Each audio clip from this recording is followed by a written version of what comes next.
अध्यक्ष महोदय, अभी अभी जो प्रस्ताव हम लोगों के सामने इस सदन में रखा गया, वह सचमुच में एक विचारणीय विषय है।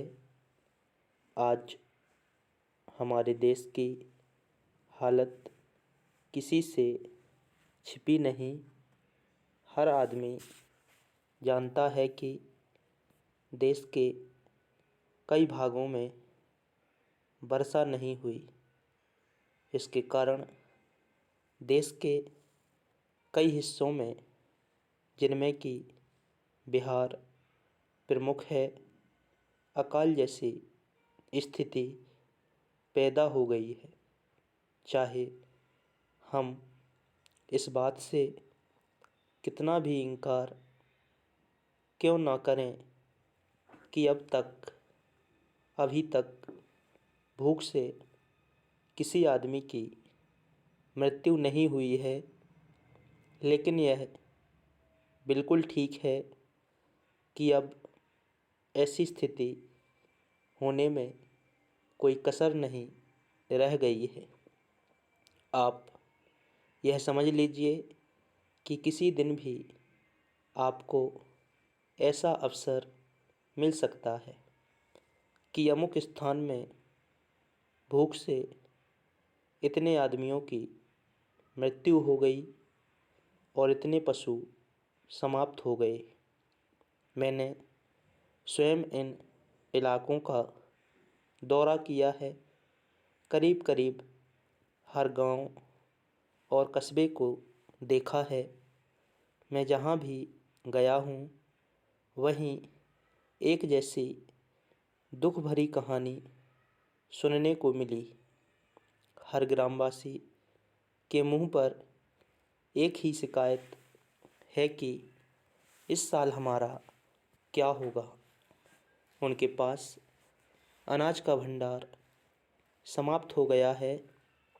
पशुओं के चारे की व्यवस्था नहीं है और सरकार द्वारा कोई उचित प्रबंध अभी तक नहीं हुआ।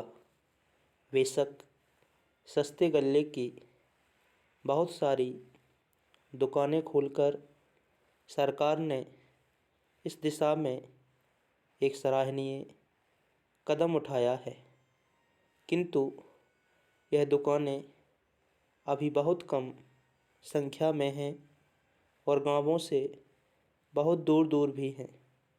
इन दुकानों की दूरी और भी इसलिए अखरती है क्योंकि आजकल पानी ना होने से ग्रामवासी किसी और मेहनत मजदूरी की तलाश में लगे रहते हैं।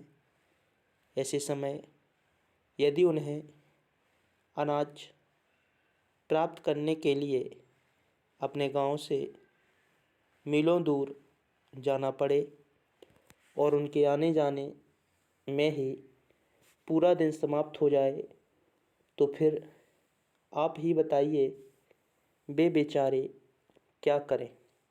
इसलिए जहां हम एक ओर यह ध्यान दे रहे हैं कि सस्ते अनाज की दुकानें खोली जावें, वहाँ दूसरी ओर यह भी आवश्यक है कि इन दुकानों की दूरी 1-2 मील से अधिक ना हो। भले ही इसके लिए हमें कुछ अधिक दुकानें खोलनी पड़ें, यह एक बहुत ही आवश्यक बात है और हमें इसका ध्यान रखना चाहिए। ऐसा करने से हो सकता है कि कुछ अधिक खर्च भी हो, लेकिन ऐसा ना करने से काम ना चलेगा।